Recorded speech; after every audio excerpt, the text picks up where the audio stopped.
करके खिलौना लेकर मेरे कमरे में आ जाओ, तब मैं आराम करती हूँ, तुम वहाँ खिलौना खेल सकते हो।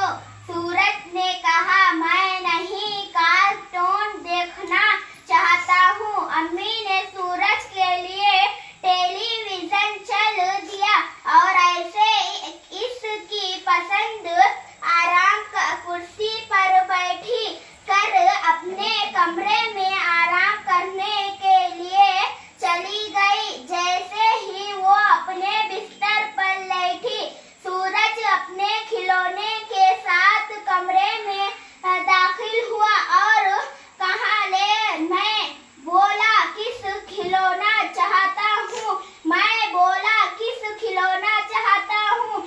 अम्मी ने कहा, अच्छा है, लेकिन ये वादा करो, क्यों तुम ये वादा करो,